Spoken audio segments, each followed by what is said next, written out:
Hello every one, welcome to another video. இன்னைக்கு வீடியோவில் நம்ம 50 இன்ச்சஸ் தான் எடுக்க போகிறோம். லாஸ்ட் டைம் எடுத்த இன்ச்சஸில் வந்துட்டு எதிர்பார்த்த அளவுக்கு ரிசல்ட் இல்லை அப்படின்னு சொல்லி பேசியிருந்தோம். அதுக்கு காரணம் வந்துட்டு ப்ராப்பராக ஒர்க் அவுட் பண்ணாமல் நிறைய ரெஸ்ட் எடுத்து ஒர்க் அவுட் பண்ணுறேன் அந்த மாதிரி இருந்ததுனால இப்போ இந்த இதில் வந்துட்டு 2 வீக்ஸாக வந்து ப்ராப்பராக ஒர்க் அவுட்டும் பண்ணி ப்ராப்பரான ரெஸ்ட் எடுத்து ப்ராப்பரான இன்டேக் கொடுத்து இன்ச்சஸ் செக் பண்ணுறோம். ஸோ இப்போ எப்படி இருக்குன்றதை பற்றி இன்ச்சஸ் எடுத்துட்டு டிஸ்கஸ் பண்ணி நான் சொல்கிறேன். 15 shoulder 48.1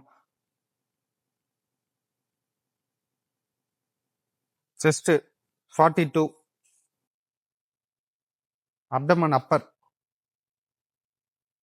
34.5 mid 35.5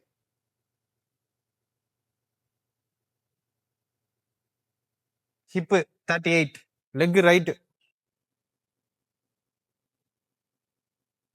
இந்த மேல 24.9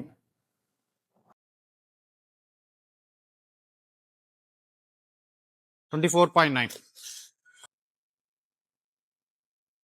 calf left side right side 13.8 left side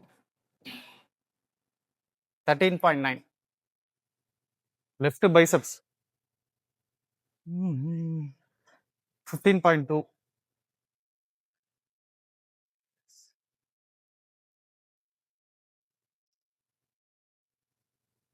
14.8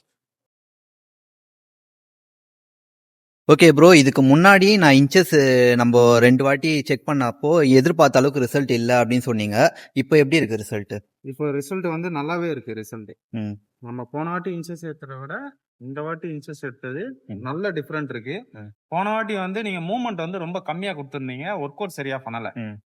last 2 வீக்ஸா work outs நல்லா பண்றீங்க, மசில் நல்லா பில்ட் ஆயிருக்கு. ம்.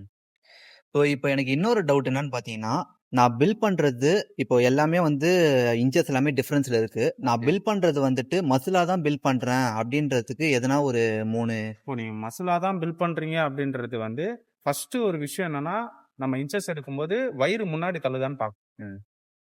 மேல அப்பர் பாடியில ஷோல்டரு செஸ்ட் எந்த அளவுக்கு டெவலப் ஆயிருக்குன்னு பார்க்கணும். ம். இப்போ நமக்கு வயிறு அதிகமா பில்ட் ஆயிருக்கு அப்படின்னா நீங்க மூவ்மெண்ட் ரொம்ப கம்மியா கொடுக்குறீங்கன்னு அர்த்தம். ம். அதனால ஃபேட் வந்து ஃபேட்டா தான் மோஸ்ட்லி இதுவாகும், மசில் பில்ட் ஆகாது. மசிலும் பில்ட் ஆகும், ஆனா என்னன்னா லைட்டா தான் இருக்கும். மத்த எல்லாமே ஃபேட்டா தான் இருக்கும். ம். ஓகே. இப்போ இதுக்கப்புறமா நான் புரோட்டீன் இன்க்ரீஸ் பண்ணலாமா, இல்லை இப்போ நீங்கள் கொடுத்துக்கிற புரோட்டீன் லெவலே வந்துட்டு இன்னொரு 2 வீக்ஸ் வந்து இது பண்ணலாமா? லாஸ்ட் 2 வீக்ஸ்ல இருந்து இப்போ 2 வீக்ஸ்க்கு வந்து நல்லாவே டிஃபரெண்ட் இருக்கு. ம். இன்னொரு 2 வீக்ஸ் கூட எடுத்துட்டு போகலாம். ம். அப்பயும் நல்ல டிஃபரெண்ட் இருந்ததுன்னா இதே புரோட்டீன்ல கூட நம்ம இன்னொரு 2 வீக்ஸ் கூட எடுத்துட்டு போகலாம். அப்படி பாத்தீங்கன்னா 4 வீக்ஸ் கூட நம்ம எடுத்துட்டு போகலாம். ம். இதுக்கப்புறம் செகண்ட் வீக்ல எடுக்கும்போது தான் தெரியும் இன்ச்சஸ் எப்படி. ஓகே. இப்போ எந்த பாயிண்ட்ல வந்துட்டு நான் புரோட்டீன் இன்க்ரீஸ் பண்ற மாதிரி இருக்கும்? புரோட்டீன் மட்டும் இன்க்ரீஸ் பண்ற மாதிரி இருக்காது, கொஞ்சம் கார்பும் இன்க்ரீஸ் பண்ற மாதிரி இருக்கும். ஆஹ் ஒரு கட்டத்துல வந்து நம்மளுக்கு இன்ச்சஸ் ஏறாது, ம். வெயிட்டும் ஏறாது. ம். அந்த டைம்ல நம்ம கொஞ்சம் இன்க்ரீஸ் பண்ற மாதிரி இருக்கும். இப்போ எனக்கு வந்து பர் வீக்குக்கு 1/2 kg தான் ஏறுது. Okay. இது ஓகேவா, இல்ல இதுக்கு மேல இதான் எனக்கு ஏறலாமா? எனக்கு தெரிஞ்சு இதுவே உங்களுக்கு ஸ்பீடா ஏறுது. ஓகே. நீங்க ஆல்ரெடி எக்ஸ்பீரியன்ஸ் பர்சன், ஒரு 5 இயர்ஸ் ஒர்க் அவுட் பண்ணிருக்கீங்க அப்படின்ற பட்சத்துல ம். உங்களுக்கு இது நல்லாவே ஸ்பீடாவே ஏறும். ம். இதுவே நார்மல் பர்சன் இப்பதான் ஜிம்முல வராங்கன்னா ம். இது ஏறவே ஏறாது. ம். அப்படி ஏறுதுன்னா ஃபேட்டா தான் ஏறும். ஓகே. அப்போ எனக்கு 1/2 kg ஏறினா அது வந்து எனக்கு வந்து சூட்டபிள் ஆகுது. ஆனா ஒரு பிகினரா ஏன்னா ஆல்ரெடி நீங்க மசில் பில்டிங் பண்ணிருக்கீங்க, Okay, அதனால உங்களுக்கு ஈஸியா இருக்கு. ம். ஒரு கட்டத்துல உங்களுக்கும் ஏறாது, அந்த டைம்ல நம்ம புரோட்டீன் ஆட் பண்ற மாதிரி இருக்கும். ஓகே. ஸோ இப்போ ஆட் பண்ணனா எவ்வளவு கிராம் எக்ஸ்ட்ராவா கொடுக்குற மாதிரி இருக்கும்? இப்போ நான் 80 kgக்கு 80 கிராம் 80 புரோட்டீன் கிராம்னா நம்ம 30 கிராம் 20 கிராம் வரைக்கும் ஆட் பண்ணலாம். ம். அதுக்கு மேல எக்ஸ்ட்ரா ஆட் பண்ணீங்கன்னா அது ம். மோஸ்ட்லி அடாப்ட் பண்ணிக்காது, எடுத்தோடனே அடாப்ட் பண்ணிக்காது. ம். நம்ம அதை அடாப்ட் பண்ற வச்சுட்டு அதுக்கப்புறம் இன்க்ரீஸ் பண்ற மாதிரி பார்த்தோம். ஓகே.